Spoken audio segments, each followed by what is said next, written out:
When you die, you move out of time into what they call eternity. In essence, death is life leaving time. Something made me realize that I had work to do.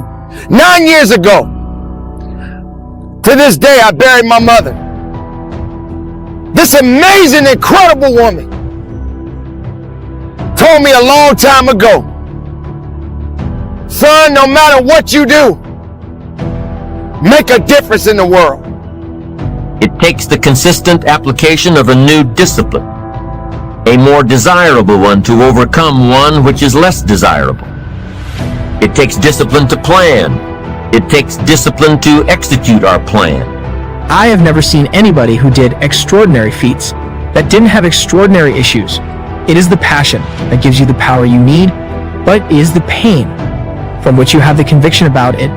If you had not been through some pains, you would not have the burning to do what you do. I believe that children are like arrows. They need to be directed. You aim them at the thing you want them to hit. So we are about to cross into another period of what we call time. We call it a new year. And time is temporary, but life is eternal. We were put in time to live a portion of life. And here's what I discovered about time. What is time? Time is an interruption in eternity. Time is also defined in my book as a small measure of eternity. Time is the piece of eternity. Time is a slice of forever with a beginning and an end. Time is the limited period during which an action or a process exists or takes place. Don't try to change it, but make a difference. And even during the course of making a difference, even up to the age that I am today, I find myself being drained, being tired. I find myself trying to be a good man, a good husband, a good father. And sometimes I'm tired. I don't feel I have the strength. I don't feel that I'm good enough. In other words, time is a measure of space. Time itself has its own power. God created time, but he doesn't live in it. And therefore, when God speaks to us, we got to be careful. God lives in forever, but he placed us in time. He designed time to make life easier for us. God created time to give a piece of eternity a measure, and he put us in it. And God created time for us to live in it so that we could experience relief from eternity. I mentioned this some time ago, and I'll say it again. If you live in eternity, it's a tough place to live. I used to wonder why God told Adam, don't touch the tree of life. And when Adam sinned, the first thing God did was kicked him out of the garden, and he put a flaming sword with cherubim, and the Bible says to protect the tree of life. But I realize that doesn't mean just because you don't think you're good enough, doesn't mean you can't be good. Doesn't mean you can't be great. Doesn't mean you can't carry on. Every battle that you fight in your life doesn't mean you're going to always win that battle, because there are going to be many battles that you're going to have to fight. And every battle is not meant for you to win.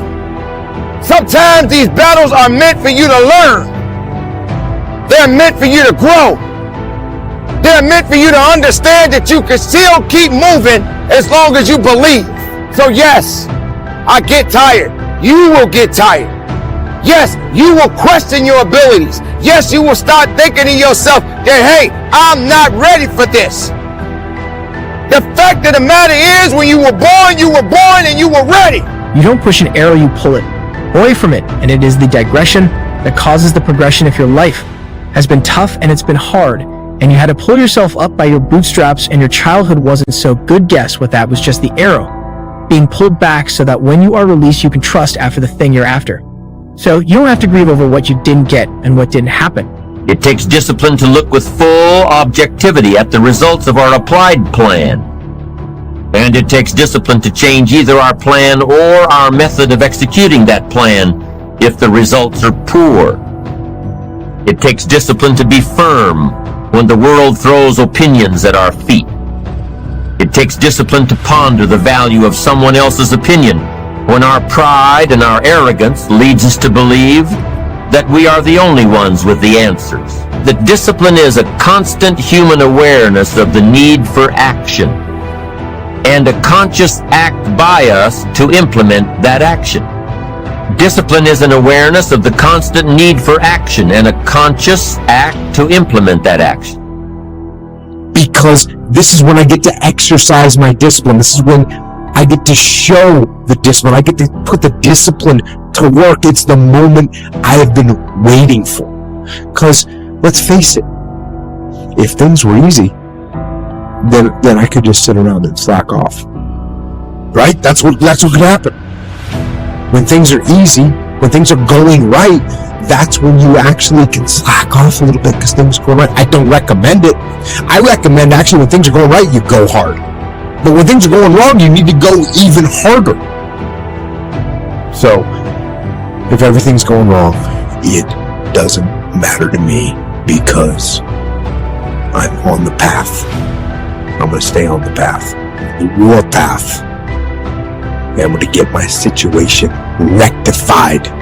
Stat. How you were treated and who didn't raise you and who didn't love you don't have to grieve about it at all once you understand the greater the digression, the stronger the progression. If Nelson Mandela had not been incarcerated, had not been mistreated, had not been ostracized, he would not have the passion to do what he does. If Oprah Winfrey had not gone through the things that she had gone through, she would not be so committed to making sure that everybody finds a purpose and finds their dream. If our awareness and our implementations occur at the same time, then we begin a valued sequence of disciplined activity. Now here's the other side of discipline. If there's considerable time that passes between the moment of awareness and the time of our implementation, then that is called procrastination.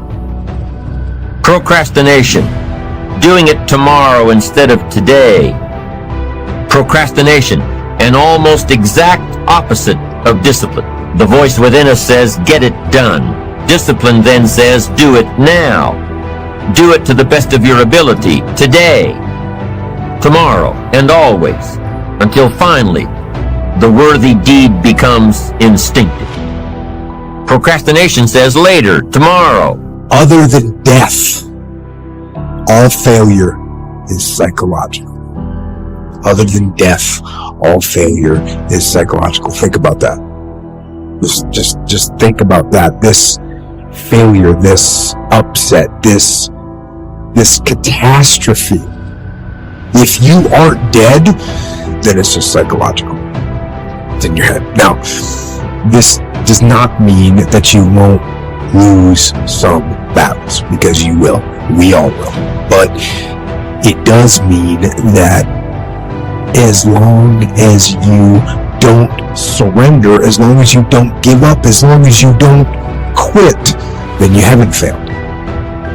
It just means you've made a temporary tactical retreat. It means you've made a brief withdrawal so that you can regroup. Everybody gets healed, and everybody's okay, I'm telling you.